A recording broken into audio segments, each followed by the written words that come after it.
Ok, bien. Bonjour à tous! De 1. Deuxièmement, alerte! Alerte!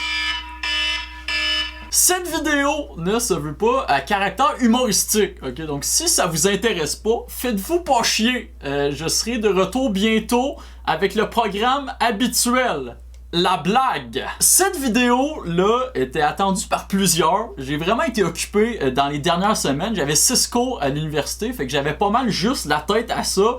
Puis dès que ça s'est fini, j'ai clenché cette vidéo-ci. Cela dit, je pense que ça aurait été une bonne chose de laisser la poussière retomber. Ok, entrons dans le vif du sujet. Il y a 2 mois, j'ai publié une story Instagram où je me suis permis une parodie, une critique humoristique à la bonne franquette d'une nouvelle chaîne YouTube au Québec qui s'appelle Show Off, que vous avez probablement vu passer si vous êtes un régulier de la plateforme. Poser une question bien particulière. Je sais que créer une vidéo sur YouTube, ça demande des gros standards, surtout avec les tiens. Puis ça demande beaucoup de travail, le planning, le tournage, l'editing. Mais le pire dans tout ça, c'est que souvent, les vidéos les moins travaillées ont parfois moins de succès. Comment tu vis? Je serais très curieux de savoir ta réponse là-dessus. Toi, tu fais des vidéos sur YouTube.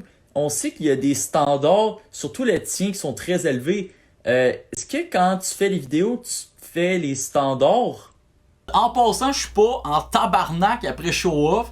C'était une exagération humoristique. Bref, cette courte parodie a servi de tremplin vers la deuxième partie de ma story où je me suis servi de l'exemple de Show Off pour partager ma vision du portrait de YouTube au Québec, du contenu indépendant puis de la créativité sur la plateforme. Au sein de ma communauté, cette story-là a bien été reçue, ce à quoi on s'attendrait étant donné que c'est des gens qui, de prime abord, adhèrent à ce que je propose. Cela dit, chez d'autres personnes, la réception a été un peu plus négative, dont le YouTuber Maire de Laval qui en a même fait une vidéo. Je vous mets l'intégralité de la story là!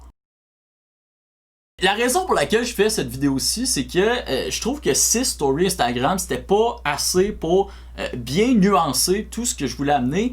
Puis je trouve que j'ai tourné les coins ronds un peu, ce qui fait qu'il y a des gens dont l'interprétation du message était pas, ça rimait pas avec les objectifs que j'avais en publiant la story à la base. En gros, c'est ça. Pour ce qui est de la vidéo de Maire de Laval, je sais qu'il y en a qui sont ici pour la bataille. Non, non, non. Malheureusement, ceux qui sont là pour le thé, vous allez être déçus. Je vais pas y répondre directement, je vais m'en tenir à étoffer et nuancer le propos de ma story en espérant que vous comprendrez que l'interprétation qu'il en a faite concorde juste pas avec le message que je voulais envoyer.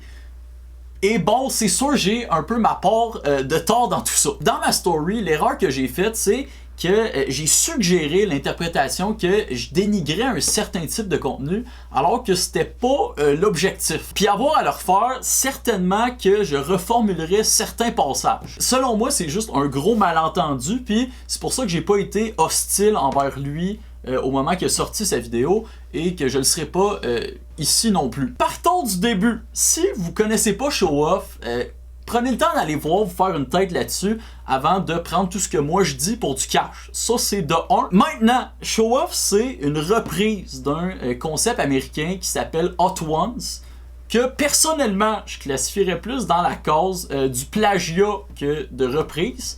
Ça, c'est subjectif. Écoutez, je veux pas taper plus que ça sur la tête de Show Off. Je pense que ça a déjà assez été fait. Assez! Moi, mon impression en regardant les paramètres de cette chaîne-là, c'est qu'ils ont essayé de brûler des étapes. Ils ont essayé de monétiser leur plateforme avant de se concentrer sur la qualité du contenu. C'est pour ça que j'ai dit que, selon moi, ils ont des objectifs commerciaux plutôt que créatifs. Cela dit, pour mal traduire une expression anglophone, c'est le marché qui fixe les règles. Dans le contenu, pour avoir écouté quelques épisodes de Show Off, il y a des bons moments. Les invités, dans l'absolu de la sphère des réseaux sociaux au Québec, sont de qualité, ce qui fait que ça va attirer de l'audience. Puis même si moi je trouve que Show Off n'ont pas joué dans les règles de l'art, reste que s'il y a des gens qui l'écoutent, mais Show Off continue à exister. Puis c'est parfait comme ça. Le principe de base des plateformes comme YouTube, ça reste la libre diffusion du contenu. Fait qu'indépendamment de notre appréciation, il n'est pas question de jouer à police de qu'est-ce qui doit ou qu'est-ce qui doit pas exister. Reste que la présence de Show Off dans l'écosystème du YouTube québécois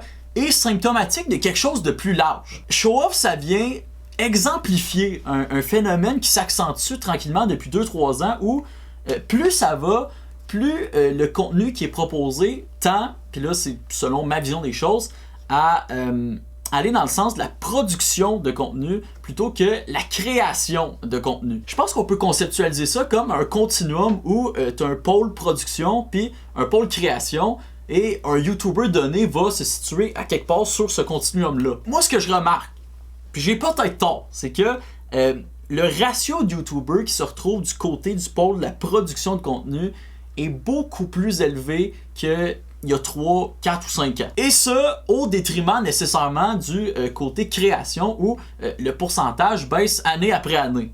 Toujours selon ma vision. Je parle pas en absolu. C'est mon interprétation de ce que je vois. Puis pour moi, c'est pas une surprise. Là. Cette transition-là vers le pôle de la production de contenu est conjoint avec l'augmentation des possibilités de revenus sur les réseaux sociaux au Québec de façon globale. Il n'y a pas des millions à faire, mais il y en a assez pour justifier que faire de l'argent, ce soit l'objectif principal d'un YouTuber québécois en 2020-2021. Avant d'aller plus loin, qu'est-ce que je veux dire par production de contenu versus création de contenu? Mon analyse là-dessus n'est pas encore à maturité, je pense, mais à date de ce que je vois, ça passe surtout par le choix des thématiques de vidéos. Chez beaucoup de YouTubers, le processus créatif consiste à regarder ce qui fait des vues ailleurs, puis reprendre ce concept-là, cette thématique-là, sur sa chaîne à sa sauce. Vous savez ce que je veux dire? Des concepts déjà fabriqués d'avance, comme mes abonnés Instagram décident ma journée. Ou, mettons, je prends la même chose que la personne derrière moi, devant moi, d'un fast-food. Bref, grossièrement, produire du contenu dont la thématique vient pas de toi et où tu sais d'avance qu'elle va générer un bon nombre de vues. Un autre exemple plus récent de ça, puis là, il y a beaucoup de variabilité entre les contenus, je vise personne, c'est plus un constat général, c'est la convergence qu'il y a eu cet automne vers la production de contenu du type « je réagis à Occupation Double ». J'ai regardé ça aller dans les derniers mois, c'est vraiment sans précédent. Là. En 6 ans, en tant qu'observateur actif de ce qui se fait sur le YouTube québécois, j'ai jamais vu autant de gens exploiter le même angle sur la même thématique en même temps. Cela dit, ce type de contenu-là, qui se veut davantage une production qu'une création de contenu, entendons-nous bien, je pense pas du tout que ce soit négatif. Au contraire, je suis comme tant mieux qu'il y ait des gens qui s'épanouissent là-dedans.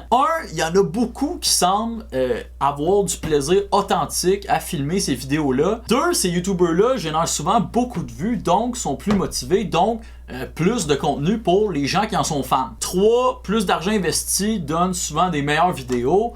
Bref, la liste pourrait continuer longtemps comme ça. Personnellement, dans mon contenu, le mot d'ordre, c'est que la créativité prédomine sur le reste. Je prends beaucoup de fierté à tenter de générer de la nouveauté. Le plus possible, je vais analyser mon contenu avec l'œil de qu'est-ce que moi je voudrais consommer à place de qu'est-ce que je sais que les gens voudraient voir puis qu'est-ce qui va attirer des vues.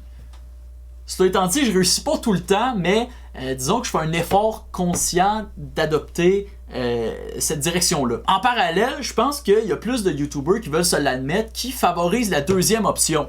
Et je chie pas là-dessus pour autant. J'en consomme plein du contenu sur YouTube qui se range plus dans le cause de la production que de la création. J'en ai moi-même déjà fait. Je serais bien mal placé pour jouer le rôle du puriste de la création. Bref, c'est deux approches qui se valent. Ils ont respectivement leurs avantages puis leurs désavantages. Personnellement, en tant que consommateur de contenu, je vais souvent préférer du contenu qui tend plus vers la création que la production. Pas tout le temps, mais souvent, puis je suis pas le seul à avoir cette préférence-là. Maintenant, reste une chose. Ce qu'on est en danger de perdre avec ce que j'appellerais la montée en flèche de la production de contenu au détriment de la création de contenu, c'est la volonté de prise de risque. Et selon moi, perdre ça, c'est moins futile que ce que les gens pensent que c'est. Il n'y a pas de créativité sans prise de risque, Puis j'observe de moins en moins de prise de risque. Aussi, mon propos, là, il touche la sphère YouTube Québec, mais je pense qu'il est généralisable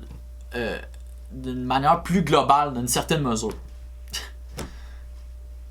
J'hypothétise beaucoup. Là. De retour à ma story, mon message est orienté vers les gens qui débutent sur YouTube ou qui envisagent commencer à créer du contenu sur Internet. Puis c'est-à-dire, il y a mieux à faire qu'être la 14e personne qui réagit à Occupation Double cette année. Pas qu'il y ait un problème à ça, mais il y a certainement une valeur ajoutée à tenter de proposer de la nouveauté.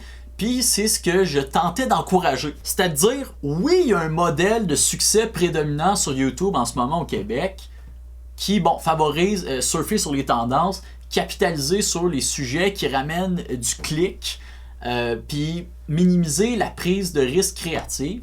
Cela étant dit, il en existe un autre modèle. Puis ça passe par définir des objectifs qui concernent la qualité du contenu, la créativité, puis la fréquence de publication, au détriment d'autres objectifs comme les vues, puis les likes, puis les abonnements. Selon moi, tu as tout avantage à penser de même quand tu commences, de se dire qu'est-ce que moi je peux apporter de singulier à cette industrie-là. C'est pas parce que ton contenu fait des vues qu'il est nécessairement bon, mais si ton contenu est bon, il va nécessairement faire des vues. Hein? Un carré est un rectangle, mais un rectangle n'est pas un carré. Puis si tu proposes un certain type de contenu depuis 1 an, puis ça lève pas, il faut continuer à explorer parce que c'est pas ça encore. T'as pas mis le doigt dessus. C'est ça le côté positif d'avoir 45 abonnés sur YouTube. S'il y en a bien un, c'est que le champ de prise de risque créative est encore tout ouvert vu qu'il n'y a pas d'attente externe vis-à-vis de ton contenu. À force d'explorer, tu vas finir par organiquement générer un concept auquel une audience va adhérer, puis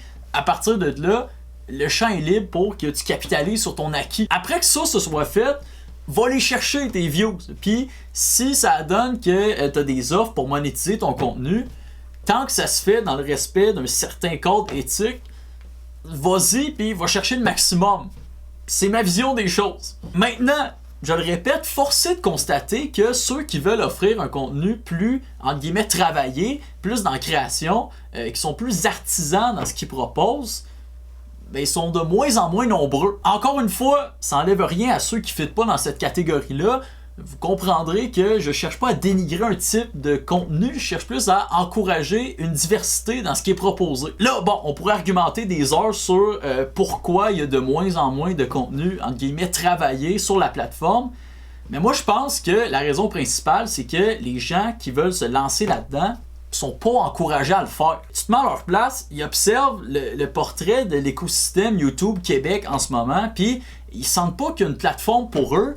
Puis moi, je pense que c'est faux. Il y a définitivement une audience qui est à la recherche de ce type de contenu-là, mais dont la demande n'est pas rencontrée actuellement. Ces personnes-là sont rebutantes à se lancer sur YouTube parce qu'elles ne voient pas de modèle de réussite qui s'approche de ce qu'ils ou elles veulent proposer sur la plateforme, puis c'est dommage. Je suis pas le porte-parole de ces gens-là, mais reste que c'est une situation que je vois évoluer depuis quelques années, puis il manque pas de témoignages qui vont dans ce sens-là. Bref, c'est tout là-dessus pour le moment. Je tenais à partager tout ça en vidéo parce que je sentais que je passais pour un gros Chris de pansement qui regarde tout le monde de haut, alors que je sais pertinemment qu'il n'y a rien de productif à adopter cette attitude-là. Ce qui est productif, c'est d'essayer d'encourager dans l'autre sens, puis c'est ça que j'essaie activement de faire et que j'ai tenté de faire dans ma story, peut-être pas de la meilleure façon, mais l'intention était là. Si vous voulez en discuter dans les commentaires, c'est là pour ça,